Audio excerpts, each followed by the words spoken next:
Did you follow the RNC or the DNC back in 2016? Yeah, of course. There was like no protest at the RNC. Nobody cared. Yeah. And Trump was the one getting nominated. You know, it was mind blowing to me. I was at both. I was covering this for a progressive media outlet, Fusion. It was so woke. At the RNC, almost no protest.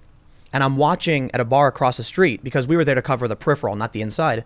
And Trump's giving the speech and he talks about our LGBTQ community and everyone starts clapping and cheering. That was the Republican convention. At the Democratic convention, there were thousands of people trying to storm the barricades and mass protest and police grabbing people and arresting them. That was the Democratic Party. The craziest thing to me, and there's a really good example of something happened. There's this group called Juice News. I don't know if you've ever heard of them. They're a YouTube channel, and they did a show called Rap News. One of the clips they made was about WikiLeaks, how the world approves of what Julian Assange does in spreading the truth, how Hillary Clinton was a warmonger, how Alex Jones was warming up the coming fascists, and about how the government was trying to turn back the clock on freedom of speech. Okay, this was a left-wing segment. Yeah. This was leftist activist media. Today, sounds like a Trump supporter, doesn't it? Yeah, definitely. It's so weird. Yeah. And so whatever that shift was exemplified to me at the RNC DNC when it was the people I knew on the left protesting the Democrats, not the Republicans. They didn't show up. I was shocked. I thought it was going to be like, RNC, what was it, like 2007 or 2008 or whatever, when, people, those people, the people in the van had like weapons and got arrested because, they were protesting the Republicans. No, it was Democrats. I think it's going to be similar this time. And I think maybe they'll write after Trump wins again. But here's my prediction. Probably going to be wrong. That's fine. I say that because I think this is likely. I think a lot of people are going to be, candidate or bust, Yang or bust, Biden or bust, Buttigieg or bust, Bernie or bust. And their second choice is going to be Trump. I think so it was 9.4 million people who went from Obama to Trump. I think it's going to be massive. I could be in a bubble. I could be wrong. I think I'm right. Everybody thinks they do, but I think Trump is going to win more than people realize. And it's going to send a shock to the system for the Democrats. We saw what happened in the UK, right? On the 13th, do you see what happened? I mean, tell me what happened to the biggest defeat of the left in like 100 years. Yeah. Labor setback, major setback. And I'm trying to explain to my friends this. And I said, imagine if a portion of Los Angeles voted Republican. Like I'm talking like LA. And they were like, that'll never happen. It's impossible. I'm like, there were parts of, there were cities that had voted liberal, like Labor, left, since 1929, flipped for the conservatives. And we followed in their footsteps with Brexit. Brexit came first, the populist wave. Then Trump got elected. We're on the same track. A lot of people think it's not going to happen. I'm not going to pretend to be a prophet. But there are some people that have been predicting a Trump slide in 2020 as far back as 2016. And I think that I'm probably in that camp because I really believe that these forces are fundamental issues. These are not surface level issues. These are deep down. These are like competing versions of reality, competing versions of what science is, what truth is, what sex is, what gender is, what men are, what women are, what relationships should be like. These are at the core of this separation. And it's even becoming less and less about economics and healthcare. It's about these fundamental issues about who we are as human beings, and these things aren't going to change, and these divisions are just going to grow. And I'm fairly certain, I'm very confident. I think that Trump is going to win, irrespective of whichever candidate comes up from the Democrats. Yeah, I agree. And but I think it's going to be a hot summer, though. I think that there's going to be a lot of action. There's going to be a lot of quality things to attend, to say the least. Yeah, events to see, and I hope it doesn't get too bad. But interestingly, you address it, that who's going to be the most upset? Who would overreact the most? Let's say Bernie wins. Bernie wins all of 2020. Will Trump supporters rage in Washington, D.C., setting cars on fire and smashing glass and windows? Never going to happen. Probably not going to happen, is it? Never. No, it would never happen. It's never going to happen. Like, for example, I went to the Richmond gun rally on January 20th, and there was about 20,000 people there. And I wanted to go. I support the Second Amendment myself. I just wanted to go check it out, cover it, take some pictures, and see it with my own eyes. It was the nicest group of people you ever been around. Oh, totally. Right? I would make a bet. If Donald Trump wins, I would bet that the left would riot. Yes. If Bernie Sanders wins, I would bet that the left would riot. There's no circumstance where I would look, because I've been to these events. Do you know what I've seen throughout my career going on the ground in protests with conservatives? They sit in little chairs and wave little American flags. That's like been the gist of it. Now, of course, there have been, skirmishes with on the ground protests between certain groups, right? But when it comes to the majority of Trump supporters, they're not going to go outside. They're not going to go and march and smash windows. They've never done that.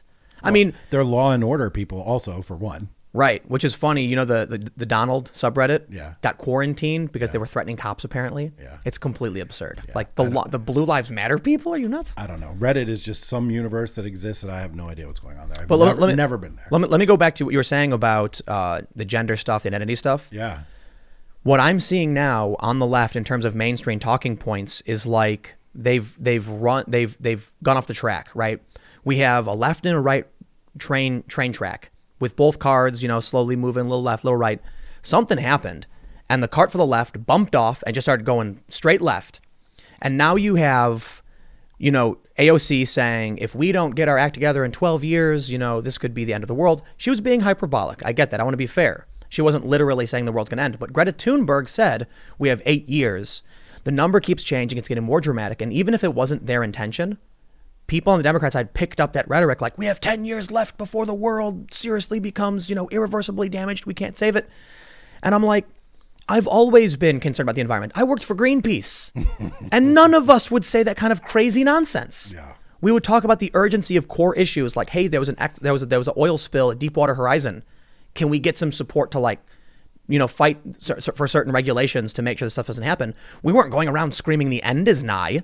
Right. And now you have that's all about motivating people and getting people scared and giving them like a bigger, larger thing to fear that's even bigger than people sitting across the aisle. It's cataclysmic. It's end of the world stuff. It's like biblical end of days kind of thing, and like they're using it in the same way that people miss having the Soviet Union, right? The Soviet Union was a way to keep people focused and rally us against the common enemy. Yeah. And climate change, well, not climate change per se, but climate cataclysm, right? Exactly. End of the world climate stuff. That's all about political motivation, brainwashing, building a cult, putting people against something that's bigger than them and just making them scared. It's about scaring people into submission, and then they use little girls to spread the word. How difficult was it for me to ask you to for you to decide to come on this podcast with me?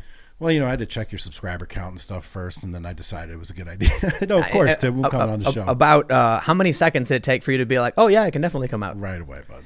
Do you know how hard it is to do this with people who are on the political left?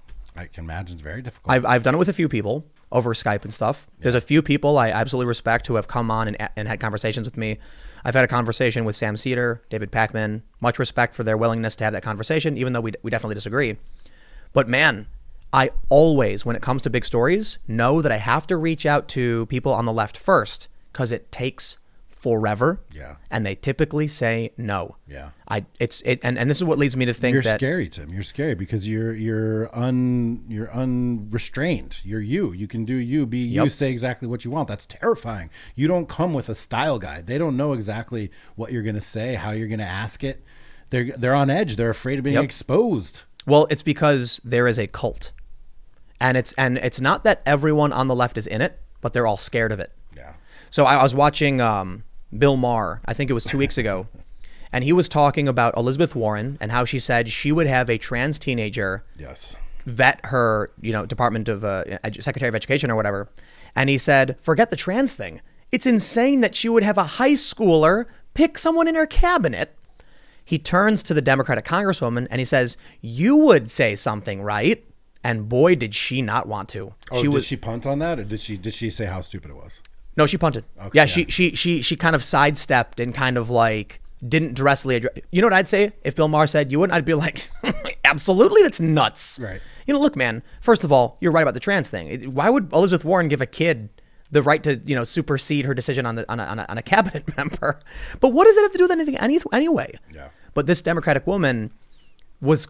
I could see it in her face. And maybe it's just my assumptions, but I was like, ooh, she was worried. She was worried they'll come for her and they'll come fast. Elizabeth Warren a Republican at one point? Oh, totally. Yeah. I mean, so- Well, she was a Republican Native American. So, exactly. She was. So who is driving all this? I think what it is, and it ties in with what happens when you go to college. You go to college, you get brainwashed, you get on social media, you get brainwashed even more, and then you're 28 years old, and then you're working for a campaign, and then you think you know the whole world, and you're telling these candidates, these are the issues that you have to take up. Right, and maybe they're doing Twitter polls or something. It is Twitter. It is because I don't know how Twitter you get and Facebook. like Bernie Sanders is not keeping up with this kind of social commentary and the dialogue and whatever, you know. So somebody is telling him they're all getting this horrible advice because I don't think any of them believe anything that they say anyway. Right, I'd agree. Right, Yep. so I think Trump does. Right, well, except for him, and that's why we love him. Right, and So can I you say guys we? do. Can we say we? Can we say we yet? Almost. So who's telling Elizabeth Warren that she needs to abdicate her authority to a trans teenager who really, by all measures, she's a trans teenager, my personal belief is that person should be doing nothing but attending to their personal and mental health, not being faced with having to make a decision that's going to affect the entire country. Choosing a White House cabinet member. That's abuse. It's like abuse of that little kid. But it's meaningless. Right, which means why? I don't know. You know, I have some ideas. I worked for a company called Fusion. It was owned by ABC and Univision. They poached me from Vice. You know, I went and joined them. And when they first started, they said, we're going to, these posters on the wall, we're nonpartisan, you know, and that was like one of their big things. Something happened about 7 months after I joined where they just said, you know what, we've changed our mind. We're woke now. And I talked to some people, and I'm going to be very vague here to respect some privacy, but some people involved in the company in certain capacities said, the marketing people and the consultants told us two important facts. Women are more likely to share content. Angry people are more likely to share content. If we create our content for angry women, we will get more traffic and make more money. That's all true. Yes. To a certain extent. Yeah. Their conclusion was false. But it is true that women share more. Yeah. It is true that anger gets the most shares. Definitely. But creating a company around the identity of being an angry woman did not work, and the company just completely flushed itself out of existence. They had a very popular show called, I think it was called Drug Wars, where they embedded with like federales in Mexico and U.S. Special Forces to watch. Like it was edgy stuff. They were breaking into like cartel buildings and like going after dealers, and you watch the arrests. And then all of a sudden they had this very popular, you know, brand. They had these shows that were travel. They got woke and totally went broke. And it was the marketing people who are looking at social media data. So here's what I think happens. Twitter represents 2.2% of America. So 80% of the tweets on Twitter, the active users, 2.2% of this country. Of that, 1.2% is the woke Twitterati. Right. Yet the media, here's what's happening. I worked in these media companies. When you go to a job, they want to know how many followers you have. You know why? You got 50,000 followers. You're going to get a lot of viewers. Look, there's almost 7,000 people watching, huh? We want to hire this person. So when they write an article, people will watch. Twitter is woke, insane, far left activists. Yeah. And so what happens is the people who have these follower counts have to cater to that to build those audiences. They're narcissistic. They're sociopathic. They want to be out in front and center. Everyone can see them. Oh, I want more followers and more followers. They get hired by these media companies, write more stories, and it's basically a toilet. It is the water is swirling around, and they're all chasing after each other as they sink to the bottom and eventually get flushed out. Yeah. So another way of saying all that is it's money driven, right? Absolutely. Yeah. It's all about money. But yet it's actually about unproven, theories about how to make money. Because haven't we seen a number of lefty publications go by the wayside over the last couple of years who've completely lost the plot because they spent all their time focusing on this stuff when, that's not the thing is what is making money. People are having trouble figuring out what is making money. The old line media, I think, is having trouble with Totally. that. New guys, we figured it out. We're figuring out how to do it, and it's compelling us towards our own truths, which is the best part about my job, is the best part about your job, I imagine.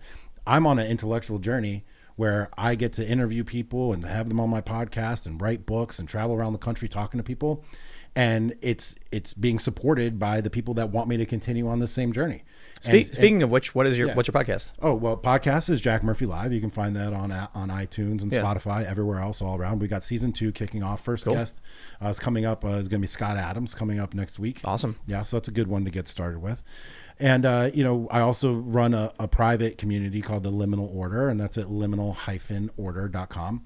And that's an all men's community. And we're all sort of focused around the same sort of set of values, which is, we have want nothing to do with the left. And we believe in individual accountability, and we believe in taking care of ourselves first, then our family, and then our community, and maybe then the nation.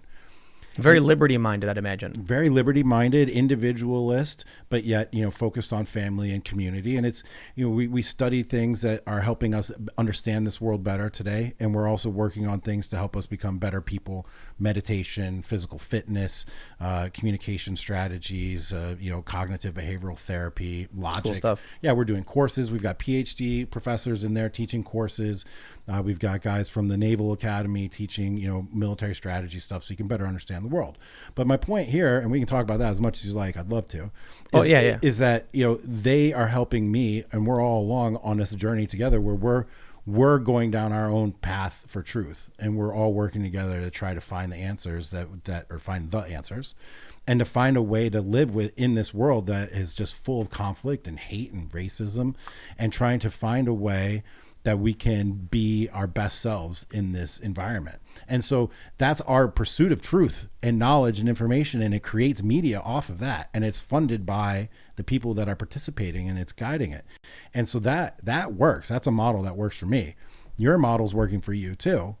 I just talk about my feelings on the internet. Right. You've monetized your feelings. That's amazing. It's actually kind of a modern miracle when you think about it. And I've done much the same too. Like, I tweet a lot about family issues and fatherhood and masculinity and such. And I tweet about my son quite a bit. And those tweets do super good, super well. They go viral, a million impressions. And then people filter through. They find the book. They buy the book. They listen to the podcast. They join the community. And so it's a very odd, actually, phenomenon that I'm able to just talk about myself and my insights from my own life. And it's turned into a career. But so I'll go back to what you were talking about, the media kind of dying out, these sites. I think they're going through what I would call like the Blockbuster phenomenon, like Blockbuster Video. Yeah. Here's the way I see it. These companies built up this business model throughout the 2000s, the 2010s, where there was a certain point where they realized that to get the maximum Facebook algorithm, you needed to create shock content, like I mentioned, for women. Yeah. So what started becoming prominent, we've seen this data through LexisNexis, where words like critical race theory, racism, bigotry, intersectionality just skyrocketed like crazy. Yeah. Because these articles that combined all of these different ideas were more likely to get shared. Right. They built this business model. They made millions of dollars off of monetizing rage in young people, creating this class of weird cultist types. But now that people are sort of breaking away and they're over it, and this can bring us into another segment talking about dating, but what's happening is those business models are decaying. These woke leftist companies are laying people off like crazy. Their businesses are just not pulling the money in anymore. Right. Meanwhile, conservative media is skyrocketing, and independent podcast and media like mine, or more importantly, like Joe Rogan being the biggest podcast, he's certainly not woke. These are the things that are dominating because he's definitely not woke enough, apparently, over the last couple of weeks, right? Oh, they've been going after him like it's nuts. But here's the thing: these Vox, BuzzFeed, they're inauthentic. They're plastic people with plastic opinions to try and manipulate the algorithm. They accuse us of being that way, but when people listen, they're like, "This is two dudes having a conversation." Yeah. Like nobody wrote a script. We're not making things up as we have a conversation. Right. But when you watch Vox, they did write a script. They planned that out. They mapped out their buzzwords and their keywords to maximize that algorithm. Guess what's not working anymore? Right. People are tired of the inauthentic. Right. I think people can totally feel that it's all performative. Yep. And you and I were talking earlier. You think that this is coming to a climax soon, maybe that this woke phenomenon is going to work itself out, and that we're going to have like an awakening, a de-wokening. Well, maybe a civil war. Because if Trump wins, we're going there now. Oh yeah. Well, so yeah, let's call it that. There was a guy the other day drove his van through a Republican voter tent. I wonder why that didn't make every headline, every media. So we know about what happened in Charlottesville. No one in their right mind was happy about that. Only the crazy people were happy about what happened at that event.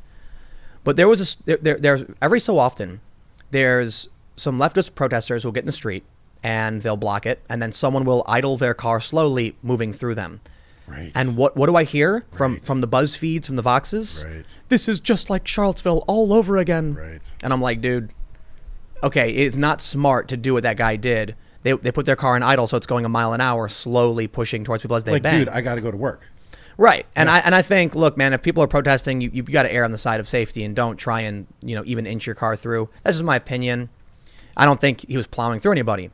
But now we have a story about a dude who actually rammed his car into that voter tent, and it's like nobody talked about it. The conservatives did. The Trump supporters did. And so this is probably where you find why you find me in the area I am, where I'm talking about it, because it's nuts. Yeah. Well, it goes back exactly to the same thing I was talking about, the Richmond rally. So when I was there, everybody was super cool, super chill. There were African Americans there with their guns. People are taking pictures.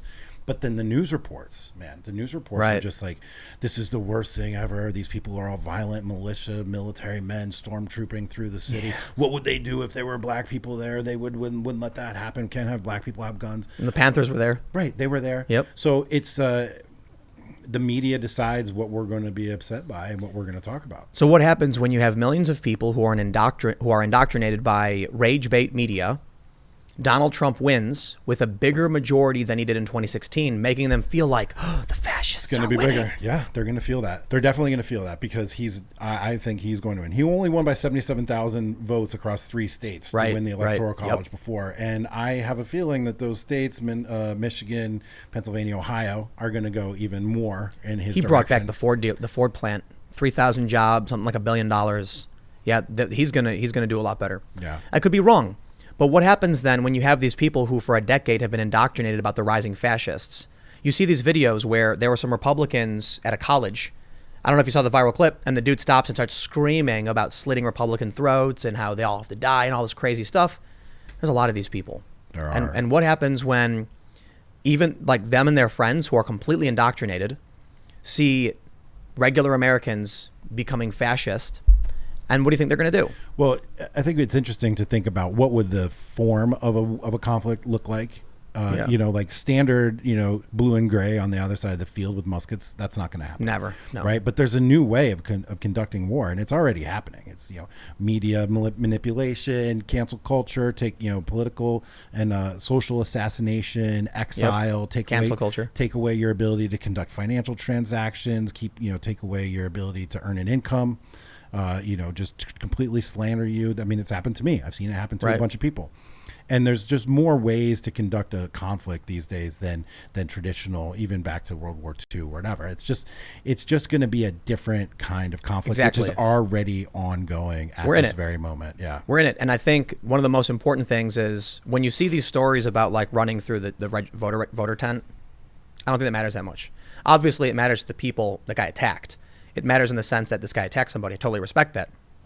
But I'm talking about, in terms of civil war, is the fact that there's a bunch of people in the executive branch that were actively plotting against the president. That one guy wrote a book about it. Anonymous, a warning. We're doing everything to stop that. Whoa. Right. And then when Obama fires these people, they claim it's the heads on a pike period. Right. That the end is here. He's coming for the families now, and they exaggerate everything. So I think the media is going to drive something truly terrifying. And these people, they don't understand because the snowflake doesn't blame itself for the avalanche. But when they write stories claiming this is the Friday night massacre because Trump fired some dude, they've lost it. But people, they see this at home and they're panicking. They get in their van and they plow through a Republican tent, freaking out like it's happening. Right. Or they show up at a college and they scream, oh, you're all fascists. And they go with clubs and they beat people. That's what I'm worried about if these people are pushed to snap. There's Antifa and the extremists. Are they really, and maybe I'm going to catch some crap for this, but are they really like representative of the Democratic Party? Are they really representative of the Liberal? They're just like this crazy group of people that are sort of working on the same-ish side. So there's got to be some sort of accountability from the left. They have to, right? They have to do something themselves. But this is what I mean is worrying me. When Antifa goes out and does this stuff, we see apology pieces. We see the media saying like Antifa were the true heroes when they're doing crazy things. And then, a good example of like what worried me was when I was in Boston at this there was a conflict. There was a right-wing side and a left-wing side. I got a funny little side note for this. I'll tell you in a second. But Antifa was standing all in front of the left-wing protesters holding clubs and bats and crowbars, and they were wearing masks. Across the way, the right side were holding shields. And I was doing an interview with a guy from the DSA, and I pointed out, I was like, well, how does that make you feel? Like, if you look at the right-wingers, none of them are armed. They're actually holding shields. Your guys have weapons. And he said, Antifa's not with us. And I said, will you tell them to leave? And he said, no, they're here in solidarity. So they are with you. Well, no, we didn't tell them to come. Are you going to stand up to them and tell them to take their weapons and leave or no? And he said, no. And I said, he started pointing out how, but the other side, you have to understand how dangerous they are. And these people want to protect minorities. And he pointed to a Confederate flag. And I said, that's one guy with a Confederate flag over on the other side. And he's not even like part of the main group. And he was like, it doesn't matter. They're allowing him to be there. And I turned around and there was a Soviet flag on their side. And I said, and what about your Soviet flag? And he said, we don't have one. And I pointed and he went, oh, geez, I didn't know about that. Yeah. But I mean, LARPing is like an epidemic right now. I mean, it feels like maybe people are just so bored. They're so comfortable. They're so cushy. They have everything that they want. These, because these people that are protesting Antifa, these guys, they're not, they're college-educated white kids from the suburbs who are upset. It used to be when you were a kid, you used to just be like a goth or something. Yeah, right. Right? Now you think the world is ending because the planet's on fire. And now you have to be a militant Antifa member and go smash things up. But that's back in the day, we just used to go to raves and like do drugs and like dance all night and listen to crazy music. That was our act of rebellion back then. So let's combine all these things together, and I'll tell you what worries me. Active members of the U.S. government that are publicly announcing their opposition to the administration by any means necessary, talking about stopping the president. Trump just fired 70 of them, and I already see the comments from people on Twitter. This is the end. He's now a tyrant. He's unstoppable. Yeah. Combine that with a media that wants that narrative because it gets clicks. Right. So they rile everybody up and say, what would you do? You know what they're saying? You know what I'm saying people say now? If you ever wondered what you would have done if you were in World War II Germany, you're doing it right now. That's right. And then you get angry, scared kids, many of whom have anxiety disorders, who had snowplow parents who cleared away all the obstacles. Yeah. So they never faced a challenge, and they're frail and terrified, and words scare them. Yeah. And you got a powder keg. Yeah. Yeah. Thanks for checking out this segment from the Timcast IRL podcast. We do the show every Monday through Friday at 8 p.m., sometimes an hour or two. And we do have a full live recorded version of the show that includes a lot of comments and smaller segments you probably don't see. If you want to check that out, you can watch live at 8 p.m. Monday through Friday, or become a member of this channel. And for $5 a month, you get full access to all of the recorded podcasts. Every day after the show, we make them available in the community section of this YouTube channel. So don't forget to subscribe and stick around for more segments and more shows Monday through Friday at 8 p.m. Thanks for hanging out, and we will see you all in the next show.